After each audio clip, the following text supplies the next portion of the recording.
الحمد للہ رب العالمین والصلاة والسلام علی محمد الامین اعوذ باللہ من الشیطان الرجیم بسم اللہ الرحمن الرحیم۔ خواتین و حضرات، سورہ مائدہ کی آیت 94 سے ہم درس کی ابتدا کر رہے ہیں۔ اس سے پہلے 2 سوالوں کا جواب دیا جا چکا ہے۔ میں یہ عرض کر چکا ہوں کہ سورہ اپنے مضمون کے لحاظ سے ختم ہو گئی تھی، اس کے بعد چند سوالوں کا جواب دیا جا رہا ہے جو اس سورہ کی ابتدائی آیات سے متعلق پیدا ہوئے ہیں۔ قرآن مجید میں صورتیں توام ہیں، تو آپ یہ دیکھیے کہ نساء اور مائدہ بالکل ایک ہی طریقے سے ختم ہو رہی ہیں، یعنی اس میں بھی آخر میں کچھ سوالوں کا جواب ہے اور اس میں بھی آخر میں کچھ سوالوں کا جواب ہے۔ یہ 5 سوالات ہیں، ان میں سے 2 کا جواب پیچھے گزر چکا، اب تیسرے کا جواب شروع ہو رہا ہے۔ ارشاد فرمایا، یا ایھا الذین آمنوا لیبلونکم اللہ بشیء من الصید تنالہ ایدیکم ورماحکم لیعلم اللہ من یخافہ بالغیب۔ ایمان والو، اللہ کسی ایسے شکار کے ذریعے سے تمہیں آزمائش میں ڈالے گا۔ لَيَبْلُوَنَّكُمُ اللَّهُ بِشَيْءٍ مِّنَ الصَّيْدِ، فرمایا تنالہ ایدیکم ورماحکم، جو تمہارے ہاتھوں اور نیزوں کی زد میں ہوگا۔ کس لیے؟ لِيَعْلَمَ اللَّهُ مَن يَخَافُهُ بِالْغَيْبِ، تاکہ اللہ دیکھ لے کہ تم میں سے کون بن دیکھے اس سے ڈرتا ہے، اور ظاہر ہے کہ مقابل کا جملہ حذف ہے، اور کون نہیں ڈرتا، یعنی اس کو دیکھنے کے لیے۔ میں نے لکھا ہے یہ تیسرے سوال کا جواب ہے۔ احرام کی حالت میں اچانک کوئی شکار نظر آ جانے سے جو آزمائش بالخصوص عرب کے لوگوں کو پیش آ سکتی تھی، اس سے آگاہ فرمایا ہے کہ اللہ تعالیٰ تمہارے ایمان و تقوی کو جانچنا چاہتا ہے، اس لیے خبردار رہو۔ سبت کے دن جس طرح مچھلیاں دریا سے سر اٹھا اٹھا کر بنی اسرائیل کو دعوت شکار دیتی تھیں، وہی صورت تمہیں بھی پیش آ سکتی۔ میں ابتدا میں یہ بات واضح کر چکا ہوں کہ احکام کی 2 نوعیتیں ہوتی ہیں۔ ایک وہ احکام ہیں جو ابدی مصلحتوں پر مبنی ہوتے ہیں، جیسے مثال کے طور پر یہ کہ بدکاری نہ کی جائے، جیسے یہ بات کہ اعلیٰ اخلاقی اصولوں کی پابندی کی جائے، جیسے یہ چیز کہ منکرات سے اجتناب کیا جائے۔ یہ وہ احکام ہیں کہ جو ابدی مصلحتوں پر مبنی ہیں۔ پھر کچھ احکام وہ ہوتے ہیں کہ جو ابتلاء کے احکام ہیں، یعنی اصلاً تو ان میں کوئی خرابی نہیں ہوتی، لیکن کسی مقصد کو سامنے رکھ کر لوگوں کے ایمان کو آزمانے کے لیے، ان کی ثابت قدمی کو آزمانے کے لیے وہ احکام دے دیے جاتے ہیں۔ اس کی ایک مثال بنی اسرائیل کو جو سبت کے معاملے میں احکام دیے گئے تھے وہ ہے۔ یعنی وہاں کیا چیز ہے؟ مچھلیوں کا شکار کرنا تو کوئی بری چیز نہیں ہے، لیکن سبت کے دن یہ ممنوع قرار دے دیا گیا۔ اسی نوعیت کا حکم یہ ہمارے لیے تھا۔ اس زمانے میں تو چونکہ اب اس طرح نہ لوگ شکار کرتے ہیں، نہ شکار پر ان کی معیشت کا انحصار رہا ہے، نہ اس طرح قافلے جاتے ہیں، نہ بھوک اور پیاس کی وہ صورت ہوتی ہے۔ اب اللہ تعالیٰ نے بہت سی سہولتیں پیدا کر دی ہیں، لیکن اس زمانے کے عرب کے لیے، اور ظاہر ہے کہ یہ معاملہ صدیوں تک رہا ہے، کہہ سکتے ہیں آپ کی پچھلی صدی تک یہی صورتحال تھی۔ تو اس میں اللہ تعالیٰ نے یہ بتایا کہ یہ جو فرمایا گیا ہے کہ احرام کی حالت میں شکار نہیں کرو گے، ہے تو یہ ایک ابدی مصلحت سے متعلق حکم، یعنی اس کے اندر جو چیز تم تک پہنچانا مقصود تھی وہ یہ کہ یہ سرزمین امن ہے، یہ خدا کا حرم ہے، تاکہ اس کی عظمت اور اس کی حرمت کا احساس دلوں میں باقی رہے۔ یہ چیز تو ایک ابدی حقیقت ہے اور آج بھی ہمارے لیے اتنی اہمیت رکھتی ہے، لیکن اس کے لیے خاص طور پر شکار پر جو پابندی لگا دی گئی، اس میں ابتلاء کا ایک پہلو بھی تھا۔ یہ اس کو واضح کیا ہے اور یہ فرمایا کہ اس حکم کی نوعیت ایسی ہے کہ یہ ہو سکتا ہے کہ تمہارے نیزوں کے سامنے اور تمہارے ہاتھوں کے سامنے ایسی صورتحال پیدا ہو جائے جو سبت کے دن بنی اسرائیل کے لیے مچھلیوں کے معاملے میں پیدا ہو جاتی تھی، اس لیے محتاط ہو جاؤ۔ یہ تنبیہ جس اہمیت کی حامل ہے استاذ امام امین احسن اصلاحی نے اس کے بعض پہلوؤں کی طرف توجہ دلائی ہے. وہ لکھتے ہیں اس تنبیہ کی اہمیت اچھی طرح سمجھنے کے لیے چند باتیں ذہن میں مستحضر کر لیجیے. ایک تو یہ کہ شکار بجائے خود بڑی رغبت کی چیز ہے، بالخصوص اہل عرب کے لیے جن کی تفریح اور معاش دونوں چیزوں کا انحصار بڑی حد تک اس زمانے میں شکاری پر تھا. ایک تو یہ چیز. دوسری یہ کہ جب کسی مرغوب چیز پر کوئی پابندی عائد کی جائے تو اس کی رغبت اور زیادہ کمی ہو جاتی ہے. عربی میں مثل ہے الانسان حریص علی ما منع، انسان جس چیز سے روک دیا جائے اس کا بڑا حریص ہو جایا کرتا ہے.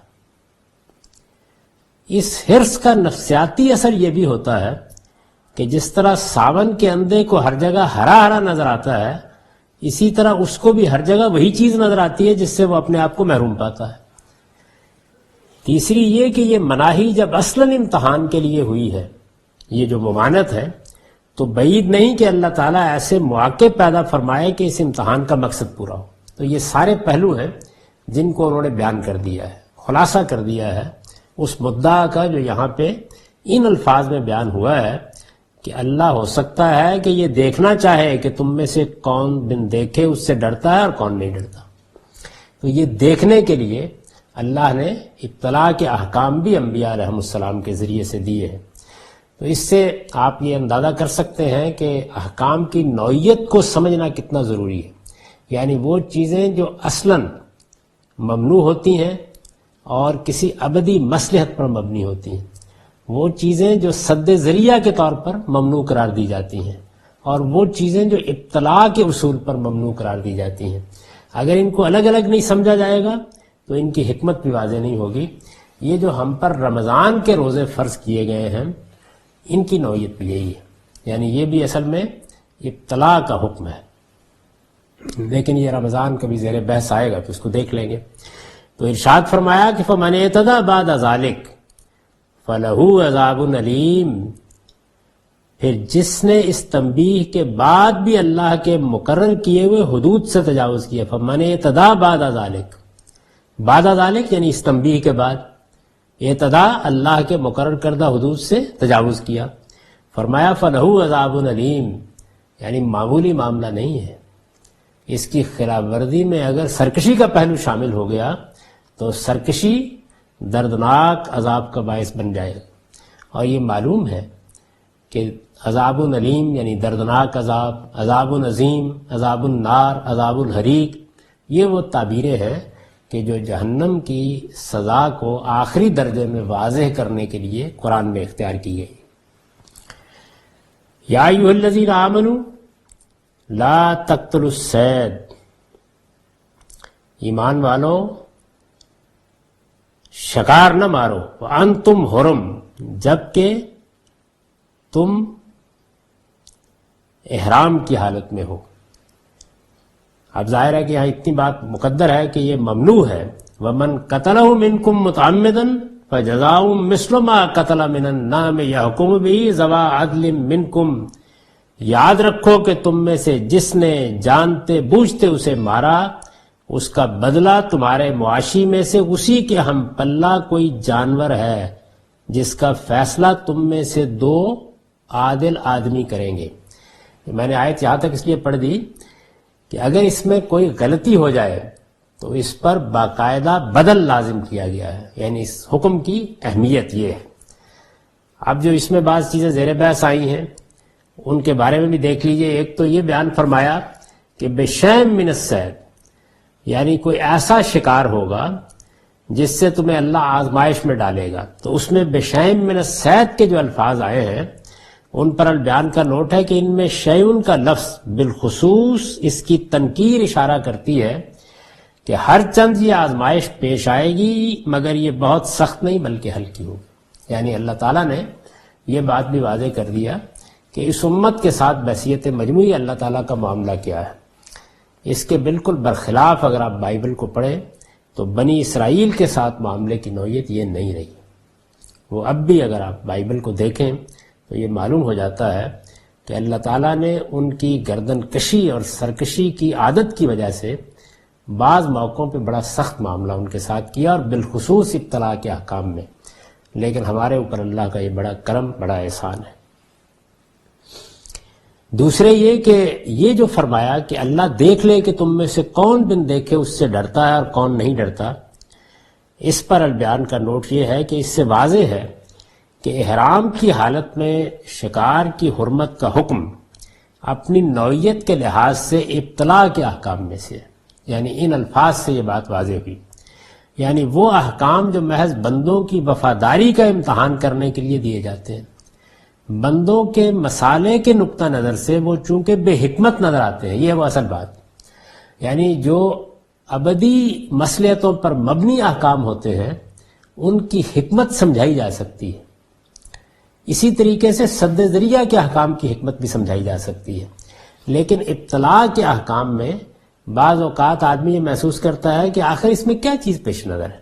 جیسے بعض لوگ پوچھتے ہیں نا کہ یہ رمضان کے روزے رکھے جاتے ہیں تو ان میں انسان کو بھوکا پیاسا رکھ کر کیا چیز پیش نظر ہے؟ یعنی اگر کسی آدمی کو اس سے روکا گیا، آدمی کیا سارے انسانوں کو روکا گیا کہ وہ بیویوں کے سوا کسی اور عورت کی طرف رغبت نہیں رکھیں گے، تو یہ ایک ابدی مصلحت ہے جو اس میں سمجھ میں آتی ہے کہ تمدن کے استحکام کے لیے یہ چیز ناگزیر ہے۔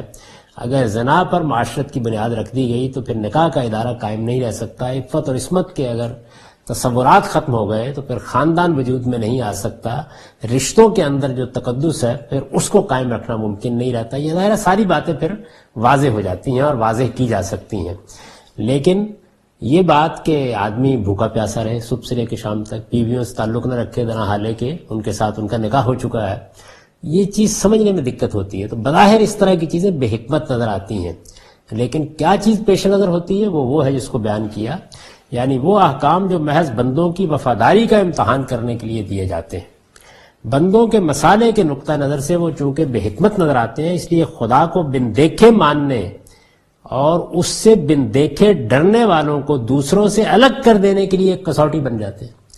یعنی یہ جو احکام ہوتے ہیں یہ پھر ایک معیار بن جاتے ہیں کہ کون ہے کہ جس نے خدا کی سچی معرفت حاصل کر لی، اب وہ خدا کو حاضر و ناظر سمجھتا ہے، اب وہ جو کچھ کرتا ہے یہ سوچ کر کرتا ہے کہ میرا پروردگار مجھے دیکھ رہا ہے۔ یہ جو چیز ہے یہ نمایاں ہو جاتی ہے ان احکام کے معاملے میں۔ چنانچہ روزے میں بھی دیکھیے اسی چیز کو نمایاں کیا ہے، یعنی جو رسالت میں آپ صلی اللہ علیہ وسلم نے احسان کی تعریف فرمائی ہے، یہ قرآن مجید جب یہ کہتا ہے کہ تمہیں دین پر عمل کرنا چاہیے اس طرح کہ تم محسن ہو، تو رسول اللہ صلی اللہ علیہ وسلم نے اس کو واضح فرمایا کہ اس کی حقیقت یہ ہے کہ تم یہ خیال کرو کہ تم خدا کو دیکھ رہے ہو، اس لیے کہ اگر تم خدا کو نہیں دیکھ رہے تو کیا ہوگا، وہ تو تمہیں دیکھ رہا ہے۔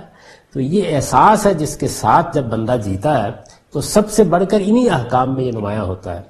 چنانچہ میں نے روزے کے بارے میں یہ واضح کیا ہے کہ اس میں انسان مجسم اطاعت بن جاتا ہے، یعنی خدا ہے، میرا ایک پروردگار ہے، میں اس کا بندہ ہوں، تو گویا وہ چیز جس کو خدا کی اطاعت کہتے ہیں وہ محض ایک حکم کی پیروی نہیں رہتی بلکہ وہ پورے وجود کا احاطہ کر لیتی ہے۔ تو اس چیز کو دیکھنے کے لیے یہ احکام دیے جاتے ہیں اور معلوم ہو جاتا ہے کہ خدا سے ڈرنے والا کون ہے اور کون نہیں ڈرتا۔ چنانچہ فرمایا ہے کہ یہ آزمائش اس لیے پیش آئے گی کہ اللہ تعالیٰ ان لوگوں کو ممیز کر لے جو غیب میں رہتے ہوئے اسے ڈرتے ہیں۔ یہ اصلی امتحان ہے جس میں ہم کو دنیا میں ڈالا گیا ہے، یعنی خدا سامنے نہیں ہے، ایسا نہیں ہے کہ انسان کو دکھایا جا سکتا ہے۔ بہرحال بن دیکھے ہم اپنی عقل سے، اپنی فطرت سے اس کی معرفت حاصل کرتے ہیں، انبیاء علیہم السلام کی تذکیر سے اس کی طرف متوجہ ہوتے ہیں، اللہ کی کتابوں اور اللہ کے پیغمبروں کے ذریعے سے وہ محکم استدلال سامنے آتا ہے جو فیصلہ کن حد تک ہمیں خدا کے قریب لے جاتا ہے، پھر اس کے احکام ملتے ہیں۔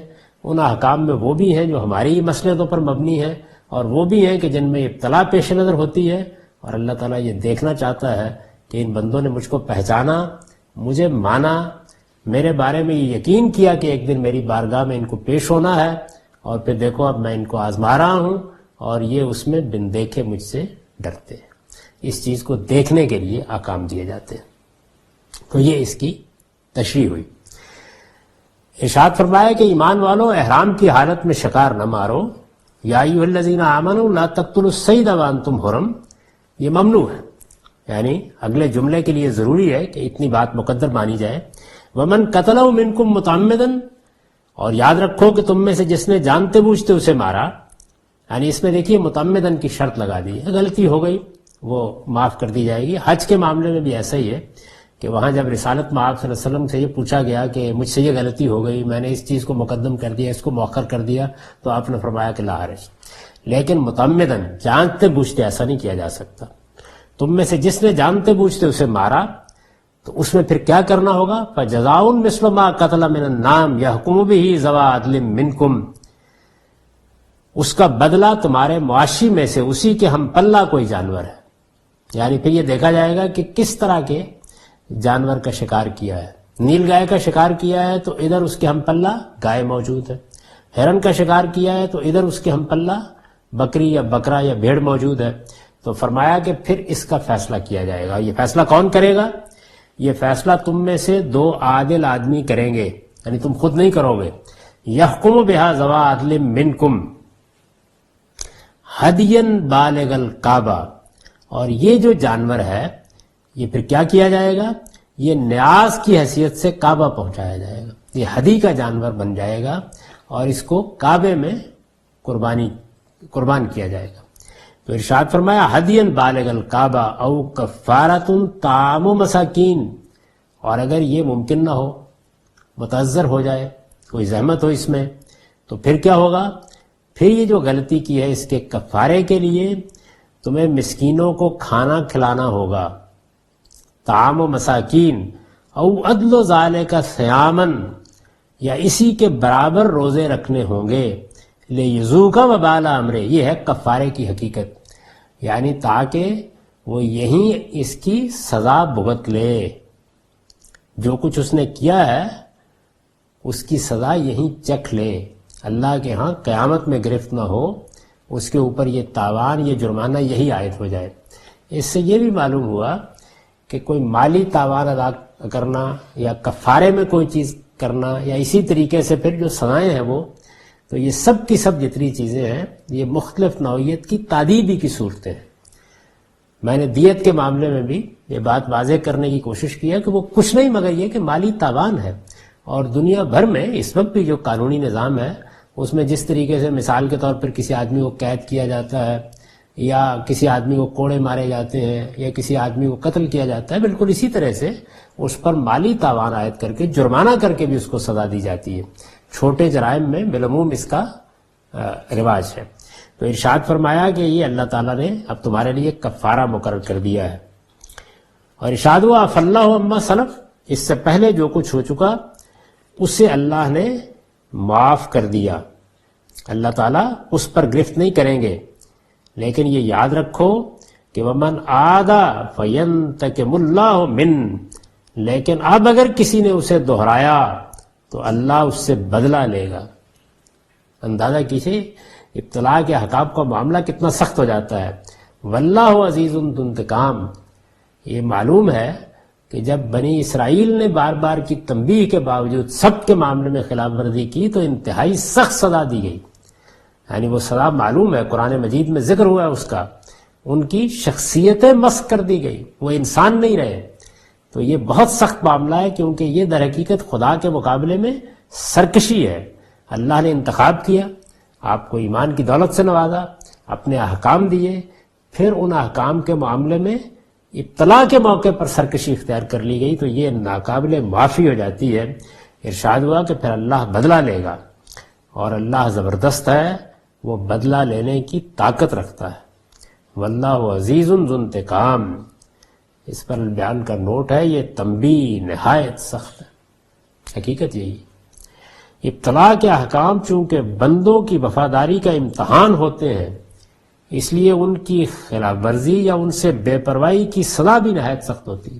جو چیز تھی امتحان کے لیے خصوصی طور پر حکم دیا گیا، جس میں یہ بتا دیا گیا کہ اللہ دیکھنا چاہتا ہے کہ کون بن دیکھے اس سے ڈرتا ہے اور کون نہیں ڈرتا، اس میں خلاف ورزی ہوئی، اور خلاف ورزی بھی کیسے؟ تنبیہ کے باوجود، من عادا، یعنی اسی بات کو دہرا دیا، سرکشی کے مقام پر پہنچ گئے، یہ پھر قابل معافی نہیں ہے۔ خدا کے ماننے والوں کو اس پر ہمیشہ متنبہ رہنا چاہیے، یعنی ہمیشہ یہ چیز اپنے سامنے رکھنی چاہیے کہ یہ کوئی آسان معاملہ نہیں ہے، یہ خلاف ورزی کوئی معمولی خلاف ورزی نہیں ہے۔ تو نہایت سخت تنبیہ کے اسلوب میں فرمایا ہے کہ وَمَنْ عَادَ فَيَنْتَقِمُ اللَّهُ مِنْهُ وَاللَّهُ عَزِيزٌ ذُو انتقام، لیکن اب اگر کسی نے اسے دہرایا تو اللہ اس سے بدلہ لے گا، اللہ زبردست ہے، وہ بدلہ لینے کی طاقت رکھتا ہے۔ أُحِلَّ لَكُمْ صَيْدُ الْبَحْرِ وَطَعَامُهُ مَتَاعًا لَكُمْ وَلِلسَّيَّارَةِ، تمہارے لیے دریا کا شکار اور اس کا کھانا جائز ہے۔ یعنی یہاں یہ وضاحت کر دی کہ یہ احکام سمندر یا دریا کے شکار کے معاملے میں نہیں ہے۔ تمہارے لیے دریا کا شکار اور اس کا کھانا جائز ہے، تمہارے اور تمہارے قافلوں کے زاد راہ کے لیے متاع لکم وللسیارہ، یعنی اس میں یہ ملحوظ ہے کہ چونکہ سمندر میں سفر کرتے ہوئے اس طرح کی پابندی لگا دی جائے تو بعض اوقات انسان کے لیے اس کو نبھانا ناممکن ہو جاتا ہے۔ تو اللہ تعالیٰ کی شریعت کا قاعدہ یہ ہے کہ لا یکلف اللہ نفسا الا وسعہا، اللہ اتنا ہی بار ڈالتا ہے جس کا تحمل انسان کر سکتا ہے۔ یہ جو تکلیفیں مصیبتیں آتی ہیں جن میں بسا اوقات آزمائش بھی ہوتی ہے، سزا بھی ہوتی ہے، یہ سزا دنیا میں بھی دی جاتی ہے، آخرت میں بھی دی جائے گی، یہ آیت اس کو بیان نہیں کرتی۔ یہ اصل میں اللہ کی شریعت کے تحمل کو بیان کرتی ہے کہ اللہ نے اپنی شریعت میں اس کا لحاظ رکھا ہے کہ کوئی ایسا حکم نہ دیا جائے جس کا بار اٹھانا انسان کے لیے ممکن نہ ہو۔ تو یہاں پر بھی یہی رعایت ملحوظ ہے کہ اللہ تعالیٰ نے یہ جائز کر دیا ہے، کس لیے؟ متاع لکم وللسیارہ، تمہارے اور تمہارے قافلوں کے زاد راہ کے لیے۔ وحرم علیکم صید البر ما دمتم حرما، جب تک تم احرام کی حالت میں ہو خشکی کا شکار البتہ حرام کیا گیا، یعنی پھر تاکید فرما دی۔ یہ بات یاد رکھنا، یعنی جیسے ہی ایک استثناء بیان کیا پھر تاکید کے اسلوب میں فرمایا کہ جب تک تم احرام کی حالت میں ہو وہ البتہ حرام ہے۔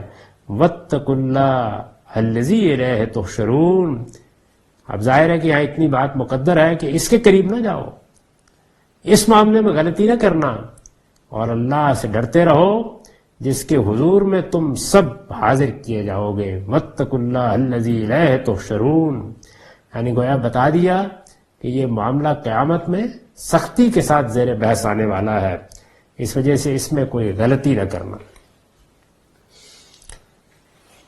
اس پر میں نے لکھا ہے کہ اس پورے حکم کا خلاصہ یہ ہے، یعنی یہاں پر اب گویا یہ حکم ختم ہو گیا، اس پورے حکم کا خلاصہ یہ ہے کہ حالت احرام میں شکار کی ممانعت صرف خشکی کے جانوروں کے لیے، یعنی اب اس قانون کو پوری طرح سمجھ لینا چاہیے کہ حالت احرام میں جو شکار منع کیا گیا ہے تو یہ صرف خشکی کے جانوروں کے لیے ہے۔ دریائی جانوروں کا شکار کرنا یا دوسروں کا کیا ہوا خشکی کا شکار کھا لینا دونوں جائز، یعنی اس میں کوئی ممانعت نہیں ہے۔ دریائی جانوروں کے معاملے میں یہ رخصت اس لیے دی گئی ہے کہ خشکی کے سفر میں اگر زاد راہ تھڑ جائے تو اسے کسی نہ کسی طرح حاصل کیا جا سکتا ہے، لیکن دریائی سفر میں اس طرح کے موقعوں پر شکار کے سوا کوئی دوسرا راستہ باقی نہیں رہتا، یہ میں پہلے واضح کر چکا۔ تاہم اس کے یہ معنی نہیں ہے کہ لوگ اس رخصت سے آگے بڑھنے کی کوشش کریں۔ خشکی کا شکار ہر حال میں ممنوع ہے، لہذا اگر کوئی شخص جانتے بوجھتے اس گناہ کا ارتکاب کرتا ہے تو اسے کفارہ ادا کرنا چاہیے۔ اس کی 3 صورتیں یہ اس آیت میں بیان ہو گئی۔ جس طرح کا جانور شکار کیا گیا ہے اسی قبیل کا کوئی جانور گھریلو چوپایوں میں سے قربانی کے لیے بیت اللہ بھیجا جائے، ایک صورت یہ۔ اگر یہ ممکن نہ ہو تو اس جانور کی قیمت کی نسبت سے مسکینوں کو کھانا کھلایا جائے، یعنی ایک اندازہ کیا جائے کہ اس جانور کی اتنی قیمت ہوتی، اس کی نسبت سے مسکینوں کو کھانا کھلا دیا جائے۔ یہ بھی دشوار ہو تو اتنے روزے رکھے جائیں جتنے مسکینوں کو کھانا کھلانا کسی شخص پر عائد ہوتا ہے، یعنی اس کے لحاظ سے روزوں کا اندازہ کر کے روزے رکھ لیے جائیں۔ رہی یہ بات کہ جانوروں کا بدل کیا ہے، یعنی اب ظاہر ہے اس میں سوال پیدا ہوا نا کہ یہ بتا دیا گیا کہ اسی قبیل کا کوئی جانور، تو یہ فیصلہ کرنا ہے کہ پھر وہ کیا جانور ہوگا۔ رہی یہ بات کہ جانوروں کا بدل کیا ہے، یا اگر جانور کی قربانی متعذر ہے، کرنی ممکن نہیں، تو اس کی قیمت کیا ہوگی، یا اس کے بدلے میں کتنے مسکینوں کو کھانا کھلایا جائے یا کتنے روزے رکھے جائیں، تو اس کا فیصلہ مسلمانوں میں سے 2 ثقہ آدمی کریں گے۔ یعنی انسان چونکہ اپنے آپ کو رعایت بھی دیتا ہے اور بعض اوقات سختی کا رجحان بھی ہوتا ہے، تو دو آدمیوں کے سپرد کر دیا جائے گا، وہ نہایت مناسب طریقے سے یہ فیصلہ کر دیں گے۔ تو اس کا فیصلہ مسلمانوں میں سے دو ثقہ آدمی کریں گے تاکہ جرم کا ارتکاب کرنے والوں کے لیے اپنے نفس کی جانبداری کا کوئی امکان باقی نہ رہے۔ اور ظاہر ہے اس میں فیصلہ کرنے والوں کے لیے بھی ہدایت ہے کہ وہ اس کا بھی لحاظ رکھیں کہ ایک حد تک تنبیہ ہونی چاہیے، ایسی رعایت نہ کریں، ایسی سختی نہ کریں جو اللہ تعالیٰ کو مطلوب نہیں ہے، بلکہ درمیان کا راستہ اختیار کریں اور اس کے لیے کوئی جانور تجویز کر دیں یا پھر روزے یا جو کچھ بھی کرنا ہے اس کو اسی اصول پر اس کے لیے ایک قانون کی حیثیت سے نافذ کر دیں۔ تو ارشاد ہوا کہ یہ طریقہ تم اختیار کرو گے اس معاملے میں۔ جعل اللہ الکعبۃ البیت الحرام قیاما للناس والشہر الحرام والہدی والقلائد۔ ارشاد ہوا اللہ نے حرمت والے گھر کعبے کو لوگوں کے لیے مرکز بنایا ہے۔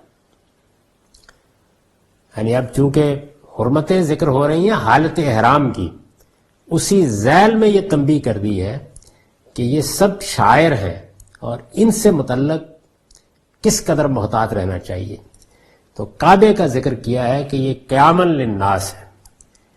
اس پر میں لکھا ہے کہ اصل میں لفظ قیاما للناس آیا ہے، سورہ بقرہ کی آیت 125 میں یہی مفہوم لفظ مثابہ سے ادا کیا گیا ہے، یعنی ایک ایسی جگہ جو لوگوں بالخصوص ذریت ابراہیم کے لیے اسی طرح دینی سیادت کا مرکز ہے جس طرح مختلف قوموں کے دارالحکومت ان کی سیاسی قیادت کا مرکز ہوتے ہیں۔ یہ قیاما للناس سے مقصود یہ ہے کہ ہماری ایک تو سیاسی وحدتیں ہیں، ظاہر ہے کہ وہ ہم پاکستانیوں کے لیے پاکستان اہمیت رکھتا ہے، ہمارا دارالحکومت اسلام آباد ہے اور اس لحاظ سے ہماری سیاسی طاقت کا ایک نشان ہے یا اس کی علامت ہے۔ یہی معاملہ دوسرے ممالک کا ہے، لیکن ہماری دینی وحدت کا مرکز بیت اللہ ہے، بیت اللہ الحرام۔ یہ ہے وہ عبادت کا، یہ وہ معبد ہے کہ جس کو پوری دنیا میں توحید کے ماننے والوں کے لیے بالخصوص ذریت ابراہیم کے لیے، اس لیے کہ وہ ایک خاص منصب پر فائز کیے گئے ہیں جو منصب دنیا میں کسی اور کو نہیں دیا گیا، ان کے لیے ان کی جو سیاسی طاقت ہے اس کے مراکز مختلف ہو سکتے ہیں، لیکن ان کی دینی قوت کا، ان کی دینی سیادت کا، ان کی دینی پیشوائی کا مرکز یہ ہے، اور اس لحاظ سے وہ ہمارا دینی لحاظ سے دارالحکومت ہے۔ تو یہ چیز ہے جس کو واضح کیا کہ وہ قیاما للناس ہے، اور یہ حرمت اس کو اللہ نے عطا کی ہے، یہ عزت اس کو اللہ نے عطا کی ہے۔ پھر کعبے کو لوگوں کے لیے مرکز بنایا ہے، اور حرمت کے مہینوں، قربانی کے جانوروں، شہر الحرام والہدی والقلائد، اور ان سب جانوروں کو شعیرہ ٹھہرا دیا ہے۔ کون سے جانور؟ جن کے گلے میں نظر کی علامت کے طور پر پٹے ڈال دیے گئے، ان کو قلائد کے لفظ سے تعبیر کیا ہے، یعنی وہ جانور جو اللہ کے گھر میں قربانی کے لیے بھیجے جائیں، اور وہ جانور جن کے گلے میں نظر کی علامت کے طور پر، یہ اسی کی تشریح ہے، پٹے ڈال دیے گئے ہوں، یہ وہ جانور ہیں کہ جن کو خدا نے شعیرہ ٹھہرا دیا ہے۔ ذَلِكَ لِتَعْلَمُوا أَنَّ اللَّهَ يَعْلَمُ مَا فِي السَّمَاوَاتِ وَمَا فِي الْأَرْضِ وَأَنَّ اللَّهَ بِكُلِّ شَيْءٍ عَلِيمٌ۔ یہ کیوں؟ یہ اس لیے شعیرہ ٹھہرائے گئے ہیں کہ تم پر واضح رہے کہ اللہ جانتا ہے جو کچھ زمین و آسمان میں ہے، اور وہ ہر چیز سے واقف ہے۔ ارشاد فرمایا اعلموا ان اللہ شدید العقاب وان اللہ غفور الرحیم۔ خبردار ہو جاؤ، اللہ سخت سزا دینے والا بھی ہے اور بڑا بخشنے والا اور مہربان بھی۔ اس میں جو اہم باتیں ہیں ان پر البیان کے نوٹ دیکھ لیجئے۔ شہر الحرام پر میں نے لکھا ہے، اصل میں شہر الحرام کے الفاظ استعمال ہوئے ہیں، اس سے مراد یہاں کوئی مخصوص مہینہ نہیں بلکہ تمام اشہر حرم کے لیے یہ لفظ ایک اسم جنس کے طور پر آیا ہے، چونکہ شہر الحرام ہے نا، اشہر کا لفظ نہیں آیا، تو یہ بتایا ہے کہ اس سے مراد اشہر حرم ہی ہے، یہ یہاں جنس کے مفہوم میں آ گیا ہے، اور یہ بھی طریقہ ہے عربی زبان میں کسی چیز کی طرف اشارہ کرنے کا۔ پھر اس کے بعد ایک مزید نوٹ یہ ہے کہ لفظ شاعر یہ جو ترجمہ کیا ہے میں نے کہ اللہ تعالیٰ نے کعبے کو مرکز بنایا ہے اور حرمت کے مہینوں، قربانی کے جانوروں، ان سب جانوروں کو جن کے گلے میں پٹے ڈال دیے گئے ہوں نظر کی علامت کے طور پر، ان کو شعیرہ ٹھہرا دیا ہے۔ یہ شعیرہ ٹھہرا دیا ہے کہ الفاظ آیت میں نہیں ہے۔ آیت میں جو لفظ نہیں ہے تو وہ کیوں نہیں ہے؟ میں نے لکھا لفظ شاعر اس جملے میں حذف ہے، اس لیے کہ سیاق کلام سے یہ صاف واضح ہو جاتا ہے۔ یہ بھی عربیت کا اسلوب ہے کہ اگر سیاق کلام ایک چیز پر دلالت کر رہا ہے اور وہ واضح ہے تو الفاظ میں بیان کرنا ضروری نہیں سمجھا جاتا، تو یہ عربیت کے عام اسلوب ہی پر یہاں حذف کر دیا گیا ہے، لیکن ترجمے میں اس کو بیان کرنا ضروری ہے۔ پھر اس کے بعد ایک مزید نوٹ یہ ہے کہ یہ جو فرمایا کہ اللہ تعالیٰ نے یہ شاعر اس لیے مقرر کیے ہیں کہ تم پر یہ واضح ہو جائے کہ اللہ جانتا ہے جو کچھ زمین و آسمان میں ہے اور وہ ہر چیز سے واقف ہے۔ تو یہ کیا بات ہوئی؟ میں نے لکھا ہے آیت میں جن شاعر کا ذکر ہوا ہے وہ نظر کی تمثیل ہے، یعنی یہ شاعر کیا ہے؟ یہ ظاہر حج سے متعلق، بیت اللہ سے متعلق، معبد سے متعلق جو شاعر ہیں یہ نظر کی تمثیل ہے۔ انسان جب اس تمثیل کا حصہ بن کر بیت الحرام کا سفر کرتا ہے تو قدم قدم پر جس حقیقت کی یاد دہانی حاصل کرتا ہے وہ یہی ہے کہ اللہ علیم و خبیر ہے، یعنی ابتلا کا حکم ہے، کوئی دوسری مصلحت نہیں ہے۔ روزے میں بھی یہی ہوتا ہے، یعنی اسی وجہ سے یہ فرمایا کہ میں خاص اس کی جزا دوں گا، اس لیے کہ بندے نے یہ کام ہی میرے لیے کیا ہے، کوئی اور مصلحت پیش نظر نہیں تھی۔ تو یہ چیز اس چیز کو بالکل انسان کے اوپر آخری درجے میں واضح کر دیتی ہے کہ اللہ علیم و خبیر ہے۔ اور آپ دیکھیے کہ اس کو آپ سمجھنا چاہیں، یہاں یہ اشارات کی نوعیت میں ہے، لیکن روزے میں یہ بالکل سمجھ میں آ جاتی ہے، یعنی جیسے جیسے دن ڈھلتا چلا جاتا ہے، بھوک اور پیاس غلبہ پاتی ہے، اندر سے آدمی بے بس ہوتا چلا جاتا ہے، خاص طور پر سخت گرمی کے روزوں کا تصور کیجئے، اس موقع پر اگر یہ یقین نہ ہو کہ میرا پروردگار دیکھ بھی رہا ہے اور سب کچھ جانتا بھی ہے تو انسان اس ابتلا میں کامیاب نہیں ہو سکتا۔ تو یہ اس کا نتیجہ بیان کیا ہے، اور دیکھیے کس خوبصورتی سے بیان کیا ہے۔ فرمایا یہ شاعر اس لیے مقرر کیے جاتے ہیں، ابتلا کے احکام اس لیے دیے جاتے ہیں تاکہ یہ یاد دہانی ہو۔ ایک پہلو وہ تھا تاکہ یہ معلوم ہو جائے کہ کون غیب میں رہتے ہوئے ڈرتا ہے، اور ظاہر ہے کہ جو غیب میں رہتے ہوئے ڈرے گا وہ اسی لیے تو ڈرے گا کہ اس کو اللہ کے علیم و خبیر ہونے کا یقین ہوگا، تو گویا اللہ کے علیم و خبیر ہونے کی یاد دہانی بن جاتے ہیں یہ احکام۔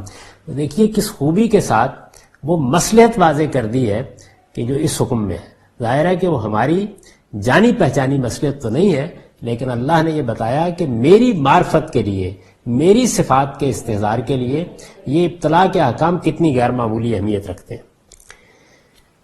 تو میں نے لکھا ہے کہ انسان جب اس تمثیل کا حصہ بن کر بیت الحرام کا سفر کرتا ہے تو قدم قدم پر جس حقیقت کی یاد دہانی حاصل کرتا ہے وہ یہی ہے کہ اللہ علیم و خبیر ہے اور وہ زمین و آسمان کی ہر چیز کو جانتا ہے۔ تمام خشیت و تقوی اسی سے پیدا ہوتا ہے، یعنی اس کے بغیر نہ خشیت پیدا ہو سکتی ہے نہ تقوی پیدا ہو سکتا ہے۔ یہ اللہ کے علیم و خبیر ہونے کا یقین ہے جس سے یہ چیز پیدا ہوتی ہے، اور اگر یہ پیدا نہیں ہوئی تو دین کی حقیقت ہمارے وجود کا حصہ نہیں بنی، اور نہیں بنی تو وہ تطہیر اور تزکیہ بھی حاصل نہیں ہو سکتا جو جنت کا دروازہ کھولے گا۔ اور یہی ایمان و اسلام کی روح ہے۔ استاذ امام لکھتے ہیں یہاں اللہ تعالیٰ نے اپنے علم کو فعلاً بھی بیان کیا اور صفتاً بھی۔ آیتوں پر غور کیجئے تو وہ صفات کے طور پر بھی آئی ہے، اور اسی طریقے سے اللہ تعالیٰ نے اس کو فعلاً بھی بیان کر دیا ہے، اس لیے کہ خدا کا علم ماضی، حاضر، مستقبل، ظاہر، باطن، غائب، موجود، مضمر سب پر محیط ہے، کوئی چیز بھی اس کے احاطے سے خالی نہیں۔ اور انسان کا خدا کے علم کے متعلق یہی عقیدہ ہے جو اس کے اندر خشیت بالغیب پیدا کرتا ہے، یہی چیز ہے جس سے خدا کی سچی خشیت انسان کے اندر پیدا ہوتی۔ تو ارشاد ہوا کہ خبردار ہو جاؤ، اللہ سخت سزا دینے والا بھی ہے اور بڑا بخشنے والا اور مہربان بھی ہے۔ مال الرسول الا البلاغ، پیغمبر پر تو صرف پہنچا دینے کی ذمہ داری ہے۔ واللہ یعلم ما تبدون وما تکتمون، اب یہ متوجہ کیا ہے، پیغمبر پر تو صرف پہنچا دینے کی ذمہ داری ہے، اور اللہ جانتا ہے جو کچھ تم ظاہر کرتے ہو اور جو کچھ چھپاتے ہو۔ قل لا یستوی الخبیث والطیب، وَلَوْ أَعْجَبَكَ کثرت الخبیث، کہہ دو کہ پاک اور ناپاک دونوں یکساں نہیں ہیں، اگرچہ ناپاک کی کثرت تمہیں کتنا ہی فریفتہ کرنے والی ہو۔ فَاتَّقُوا اللَّهَ يَا أُولِي الْأَلْبَابِ لَعَلَّكُمْ تُفْلِحُونَ، سو اللہ سے ڈرتے رہو عقل والو تاکہ تم فلاح پاؤ۔ اس پر البیان کا نوٹ ہے، یہ تنبیہ کے بعد تنبیہ کا اسلوب جس چیز کو واضح کرتا ہے وہ یہ ہے کہ جب اللہ ہر چیز کو جانتا ہے تو خبردار رہو، تمہارا کوئی عمل بھی اس سے پوشیدہ نہ رہے گا، اور وہ جس طرح بخشنے والا اور مہربان ہے اسی طرح سخت سزا دینے والا بھی ہے۔ ہمارے پیغمبر نے یہ حقیقت تم پر واضح کر دی ہے، اب آگے تمہاری ذمہ داری ہے۔ یاد رکھو خدا خیر مطلق اور سراپا حق و عدل ہے، وہ برائی اور بھلائی کے ساتھ یکساں معاملہ نہیں کر سکتا۔ یہ جو فرمایا نا کہ ناپاک اور پاک دونوں یکساں نہیں ہیں، اس میں کیا چیز ملحوظ ہے؟ وہ برائی اور بھلائی کے ساتھ یکساں معاملہ نہیں کر سکتا، اکٹھا نہیں کر سکتا۔ یہ ممکن ہے کہ برائی کی کثرت تمہیں فریفتہ کر لے، اور برائی کی حقیقت بھی واضح کر دی کہ وہ اصل میں کیا ہے، وہ اصل میں خبائث ہے۔